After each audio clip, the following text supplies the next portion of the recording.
Are the Oklahoma Sooners being overlooked in 2024? One prominent college football analyst believes so. We're going to talk about it and so much more on today's episode of Locked On Sooners. You are Locked On Sooners, your daily podcast on the Oklahoma Sooners, part of the Locked On Podcast Network, your team every day.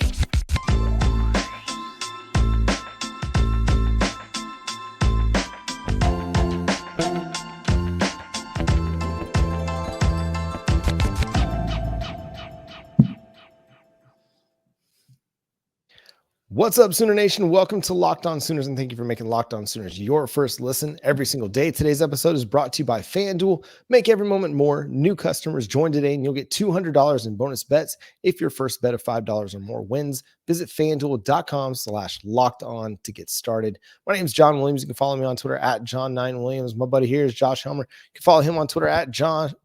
I almost said at John9Williams, at Josh on Ref. It's spring break. We're a little bit out of practice here, but it's all good. We're glad that you're with us. And coming up first, we're going to talk about what Josh Pate had to say about the Oklahoma Sooners on the latest edition of the Late Kick Show with 247 Sports and CBS Sports. I think the casual crowd I don't think the casual crowd's overlooking Oklahoma, because the casual crowd doesn't even necessarily know all they lost on the offensive line. They don't even necessarily know the quarterback situation. The casual crowd knows Oklahoma is a solid brand and they've recruited really well.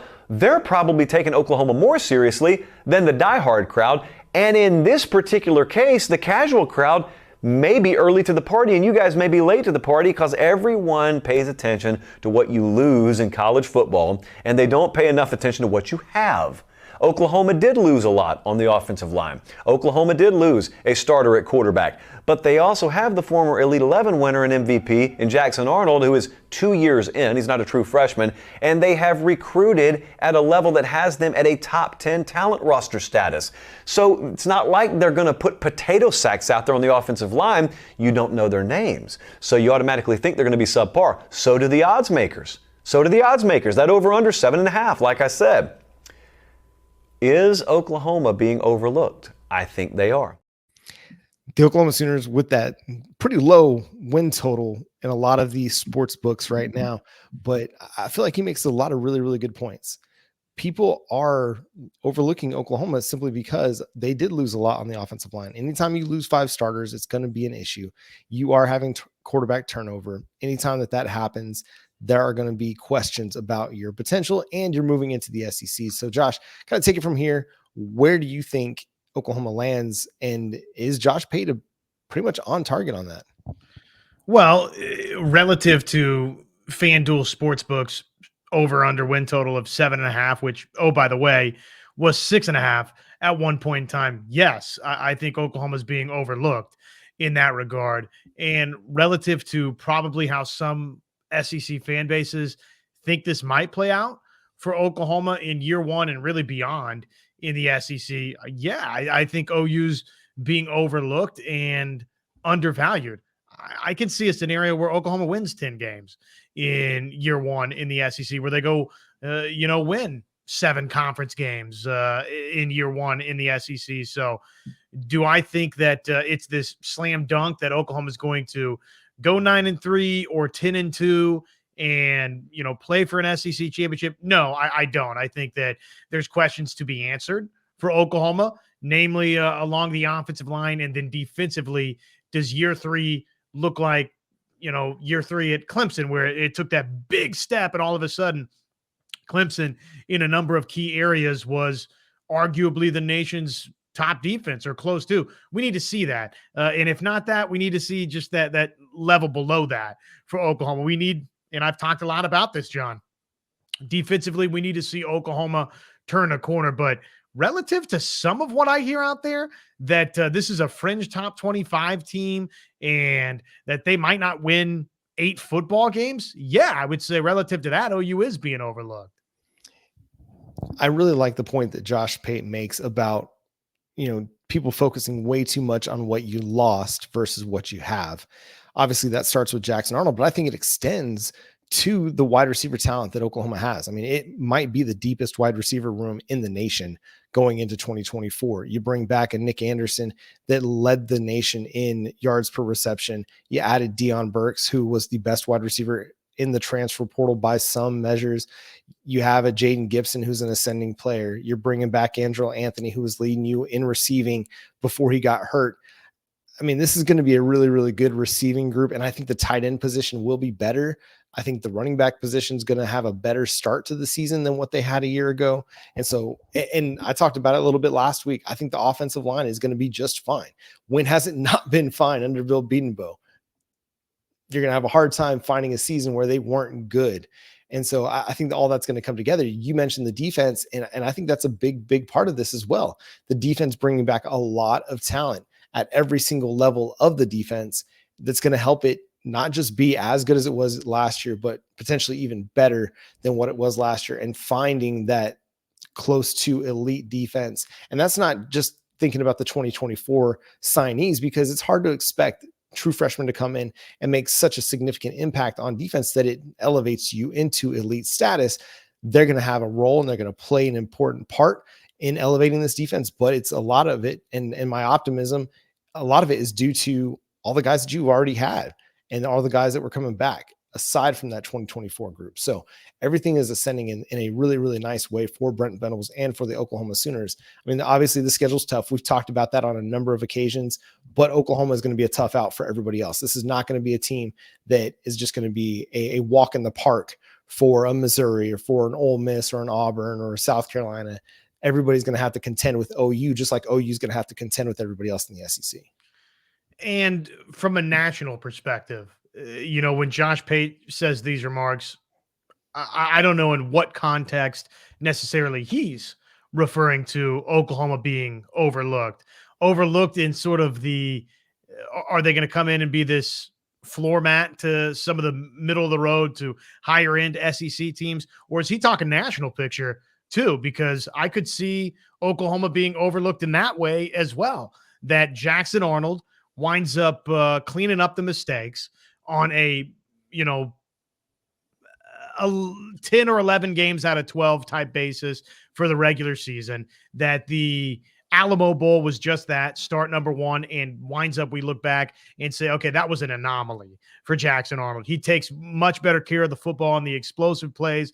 Those are the norm. So an elite quarterback that can both run and throw, great weapons with Anderson, with Farouk, with Anthony, with Gibson a year older, Thompson. I mean, on and on and on, right? Jaquays Petaway. There's a lot to like about Oklahoma's skill talent. The running back, Gavin Sawchuk, big time finish to his season a year ago. Obviously, you bring in Marcus Major, Javante Barnes. So there's a lot of things to like offensively for Oklahoma, and you touched on the continuity, the key returnees defensively. So maybe Oklahoma is a little bit of a sleeper, both in the SEC and nationally, from can they contend with Georgia to go win this conference?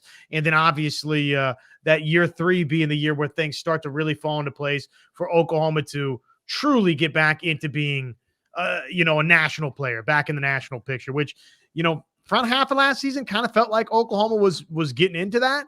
And then obviously it tapered off with the losses at KU and Oklahoma State. Yeah, there's things that they could have to continue to improve, but they're heading in the right direction. It's hard not to look at this team and think, okay, it's a team that's going to be worse, or even if you do have the turnover that you have on the offensive line, you've added a number of players in the transfer portal that are going to help you this year. And they're going to be impact players year one and be able to start for you, in addition to all the guys that you've got that were Bill Bedenbaugh guys that you're developing and you're expecting to continue to compete for a starting role. Everything is going to develop and things are going to continue to get better for Oklahoma. He mentioned the recruiting. You can't have top 10 recruiting classes year after year after year and then not have good players to fill, a Tyler Guyton spot or a McCade Mathias spot or Andrew Rames spot. It's all going to be right there for Bill Bedenbaugh to work with and to find that group of five guys that's going to help make that offensive line work. Speaking of Jackson Arnold, one place called him the most important player for 2024. Is he? Let's find out. Coming up next on Locked On Sooners.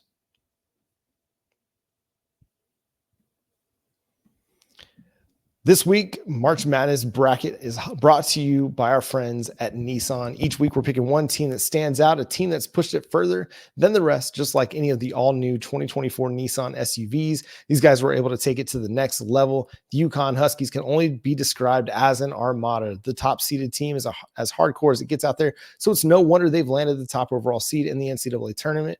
They're one of the favorites to win it all, despite 4 of the 6 Power 6 conference champions standing in their way in the East region. The Auburn Tigers can only be described as a pathfinder. Take the Nissan Rogue, Nissan Pathfinder, or Nissan Armada and go find your next big adventure. Shop nissanusa.com. Fire TV, it's your destination for sports. From live games to highlights to in-depth analysis, Fire TV offers amazing viewing experiences with smart TVs, as well as the Fire TV stick that you can plug into your existing TV that provides access to millions of movies and TV episodes, as well as free and live TV. Whether it's opening weekend for baseball, which is sneaking up, or of course the NCAA tournament, which is right here, right now, you're going to want to have a Fire TV. Plus, Fire TV, they recently created Fire TV channels to deliver a constant supply of the latest videos from your favorite sports brands, all for free. That includes all of us right here at Locked On and most of the big pro leagues and college conferences as well. Fire TV channels let you dive into all of the game analysis, highlights, and more to keep up to date on all of the latest in the world of sports, March Madness, NBA, Major League Baseball, you name it.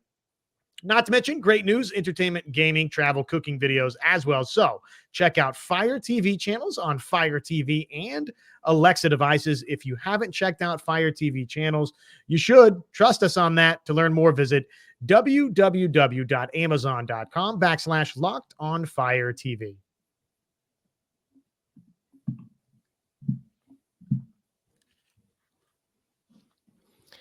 The Locked On College Basketball Bracket Breakdown Show is now available on the Locked On College Basketball Podcast. Experts Andy Patton and Isaiah Shade will break down their brackets and discuss everything that you need to know to fill out a winning bracket and prepare for this year's NCAA tournament. Find the Locked On Bracket Breakdown now on the Locked On College Basketball Podcast, wherever you get your podcasts. So, most important player, there's a lot of those for the Oklahoma Sooners going into 2024, but obviously it starts at quarterback, where Jackson Arnold takes over for Dylan Gabriel. Now, he's a player that obviously had an issue in the Alamo Bowl with turnovers, but I don't think that fully encapsulates who Jackson Arnold is as a player. I think you got to also go look at what he did helping Oklahoma accumulate almost 600 yards of total offense in that game. And were it not for a couple fumbles in the red zone by Jalil Farouk, my guy Jalil Farouk, maybe that game turns out a little bit differently. Yeah, it obviously wasn't just Jackson Arnold that had the turnover bug, but look, 3 interceptions, a lost fumble. He's got to clean that up himself. So most important player for Oklahoma in 2024. I mean, just an individual player, it's tough for me not to say Jackson Arnold, but collectively, I think there's a lot of different areas you can look at.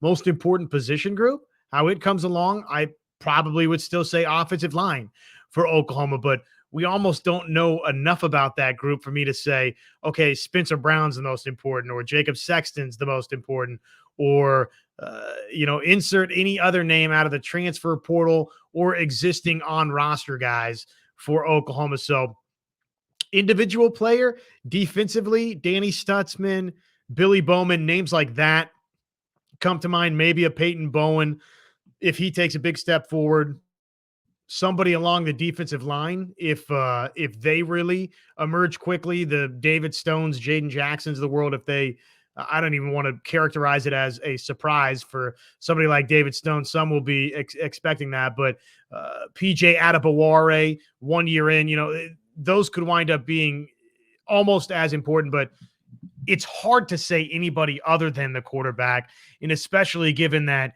Jackson Arnold has just the one start.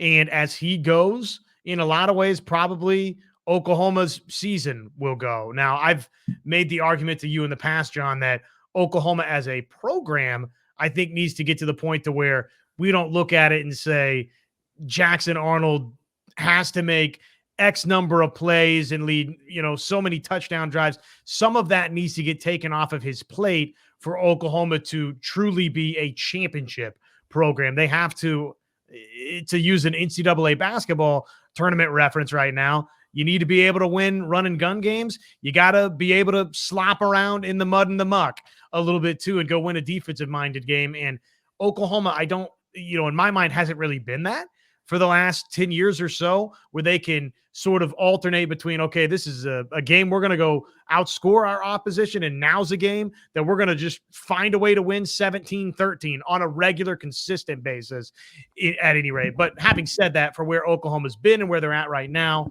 Jackson Arnold and how much he's grown from the Alamo Bowl, probably the most important piece in terms of what Oklahoma ultimately winds up win and loss column.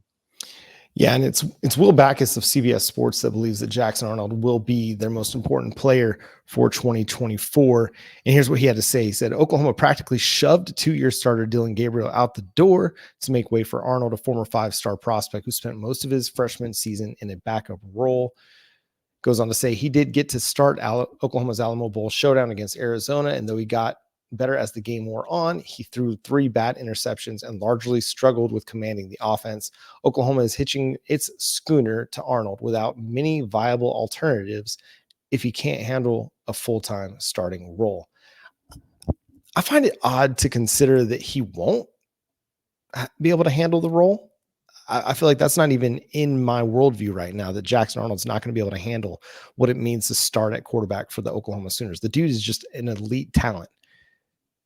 Arm strength, accuracy, mobility, mental game. I mean, he's got every tool that you're looking for in the game at quarterback. And I think he's going to be somebody that we're talking about as a draft pick one day down the road. How high that is, who knows? We'll see. But I mean, he's got the NFL talent to go be a big time player. I also kind of took a little bit of exception to the idea that he struggled to command the offense. Again, they'd racked up nearly 600 yards of total offense in that game. And it was a couple fumbles away from being a very, very different football game in the red zone. And obviously those interceptions, you don't want to have those, but I think we're going to see a better player and a different player who understands the throws he can get away with and the throws he's not able to get away with at the collegiate level. Sometimes defensive backs just make plays. If you remember the Drake Stoops or the interception on the throw to Drake Stoops, it was kind of late down the sideline. The second one was over the middle, and the defender just made a really, really nice play, just coming down the alley and beating Stoops to the ball. And then the third one was a kid that or a defensive back that just dropped from the line of scrimmage right into that RPO throw window and just caught Arnold by surprise. I think he'll be better off for having made those mistakes. He's not going to make them again. Yeah, I just put it back up on the screen here for us. Threw 3 bad interceptions and largely struggled with commanding the offense. Oklahoma is hitching its schooner to Arnold without many viable alternatives if he can't handle a full-time starting role. I'm like you. I have a tough time wrapping my mind around the idea that he totally struggled commanding the offense. I thought he commanded the offense great. He just made 3 bad throws, 3 bad decisions, which, look, that's going to get you into the win or loss column. And if it's bad decisions, it more times than not in the SEC will get Oklahoma into the loss column. But having said that, in terms of just basic command of the offense, he looked, I thought, pretty far along. So I would take a little bit of an exception to that. The not having a viable alternative, we'll see. Right now, I guess it's a fair statement to make. I can't combat it with any reasonable statistical data, though. I mean, Casey Thompson, are we going to say that he can't step in? I mean, by viable alternative option, does that mean go win a national championship or SEC championship? I think Casey Thompson's fully capable of leading Oklahoma to a win. He started Power 5 football, and we don't know about Hawkins yet. So that I'm not going to rule that option out either, but to not just totally take every last ounce of what Backus said to task here, he's right in the sense that, again, in the overarching conversation of this, as Jackson Arnold goes, in a lot of ways, Oklahoma's season will go, which, spoiler alert, as the starting quarterback goes, said program season will go, right? I mean, we could probably do this with any college football program. Well, and I even think that's the beauty of where Oklahoma's at going into 2024. I think they're building a team and they're creating a roster that isn't going to be 100% dependent on the quarterback going out there and having a Heisman caliber season. He's not going to have to go out there and put up 40 to 50 total touchdowns for Oklahoma to have a really good season, because they're creating a running game that's going to be really good. They've got a defense that's capable of making plays and playing winning football for them throughout the course of a season. So we're kind of accustomed at this point to having this expectation that your quarterback's got to go out there and be superhuman like Baker Mayfield or Kyler Murray or Jalen Hurts. But that just doesn't have to be the case. And you want to get to a point where your team is playing complementary football and your defense is able to hold up their end of the bargain. Special teams is able to hold up their end of the bargain, and the running game as well, so that it's not all on your quarterback's shoulders. That's how you build a winning football program and build one that's built to last. Because if it's all on the quarterback's shoulders, as we've seen, eventually it does come crashing down. And we saw it with Oklahoma. We saw it out at USC with Caleb Williams this past season. It can't be all on the quarterback. It just absolutely can't be. We'll see what the future holds for one JJ McCarthy, but I tend to put me firmly in the camp that JJ McCarthy stepped up, made big throws when needed and when asked to, but JJ McCarthy had a sensational running game. He had an incredibly reliable and stingy defense over the last couple of years. So Michigan, as far as I'm concerned, didn't win a national championship on the back of JJ McCarthy. Now, he might wind up developing into this great professional quarterback. I'm not going to rule that out. But right now, I'm not there with JJ McCarthy. He would be toward the bottom of my NFL draft board, and all of which, again, is to get to the point that look what Michigan did. It can be done. They're the latest example of a program, though, recent history would maybe sort of argue the opposite, that you do kind of need that Heisman Trophy or in the mix sort of quarterback to go win national championships. I would make the argument that Michigan shows again that you don't. Michigan, Georgia, the couple years before that. Football's a team game, right? Speaking of teams, man, the Oklahoma Sooners men's basketball team got a little snubbed. Rough weekend for Oklahoma Sooners men. Women, not so much. On the up and up. Diamond Sports definitely trending in the right direction. We're going to discuss all that coming up next here on Locked On Sooners. Say goodbye to busted brackets, because FanDuel lets you bet on every game of the NCAA tourney. Whether you're betting on a big upset or a 1 seed, it's time to go dancing on America's #1 sports book. Right now, new customers get $200 in bonus bets if your first $5 bet wins. That's $200 to use on point spreads, money lines. You can even pick who's going to win it all, which as we sit and as we exist and breathe, UConn, the top overall seed, they've got the best odds from FanDuel Sportsbook. I should say they're the odds-on favorite, plus 370 to win the national championship. Houston, next up, 6-1 odds. Purdue, 7-1. The final #1 seed is North Carolina, 17-1 odds. And interestingly enough, Arizona, who's the #2 seed in that bracket, a little bit better odds, or a little bit shorter odds, I should say, 13-1 to win the national championship. So if any of those strike your fancy, again, head on over to FanDuel Sportsbook. Just visit FanDuel.com/lockedon and bet on college hoops until they cut down the nets. The Oklahoma Sooners won't be going to the NCAA tournament after being the number 69 team in a 68-team field, just being left out. Teams like Michigan State, Virginia got the call over Oklahoma, and you can make an argument for the Michigan State Spartans have a higher net rating. At the same time, their 3-9 record against quad 1 teams and 6-5 record against quad 2 teams doesn't really move the needle for me. Or a Virginia team that was rated about 10 plus spots lower than the Oklahoma Sooners in the net rating, and we're not a good basketball team making in Oklahoma. So Josh, what's your take about Oklahoma not making the NCAA tournament? Do they have themselves to blame here?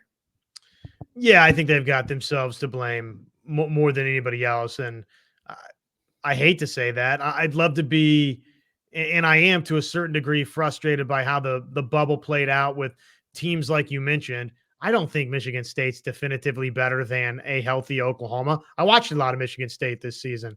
That's not a vintage Izzo team. I don't think they're very good. Virginia, sort of similar there. I think Oklahoma's every bit as good or better if healthy. But the bottom line is, look, you from the BYU game forward, finish what 3-7 coming down the home stretch. 1, 2, 3, 4, 5, 6, 3-6 coming down the home stretch. And, a couple of those games, Oklahoma State in Stillwater, well, really all three of the wins. Oklahoma State in Norman, OU didn't play that great. They did find a way to win. But Oklahoma State and Stillwater takes a miraculous shot from Javian McCollum to win that game. Cincinnati, it takes a Darthard 3 to get you into overtime. So I could certainly understand the committee. Now, do I believe every time they tell me they sit and watch a lot of basketball? No, I don't. But in some instances, if they did sit down and watch a lot of basketball, the basketball that you watched for Oklahoma outside of really the Houston game, which you lost at home, wasn't particularly inspiring for OU. And then you mix the injuries on top of it. So I think they should have been in.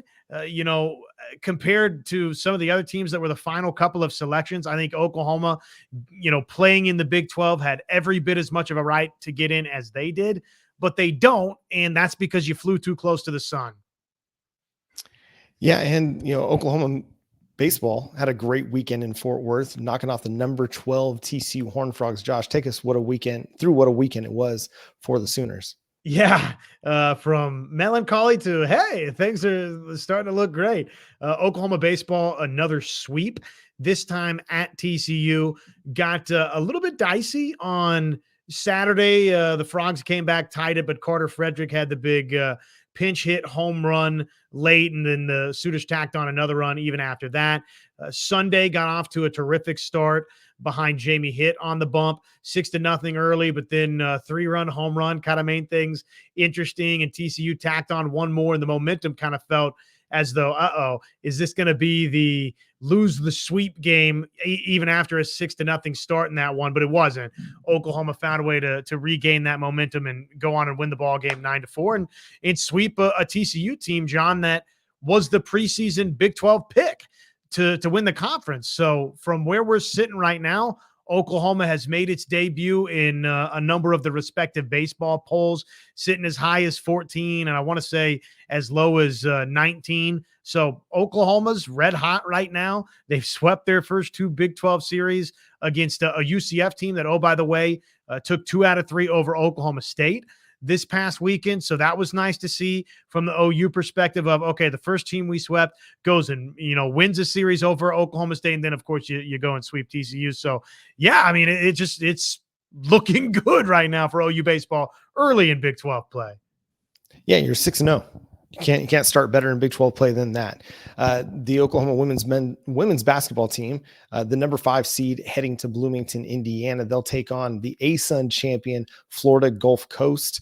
The Eagles went undefeated in ASUN conference play. Actually have some big wins over Kentucky and a ranked North Carolina team during the year. So it's going to be an interesting matchup for the Sooners.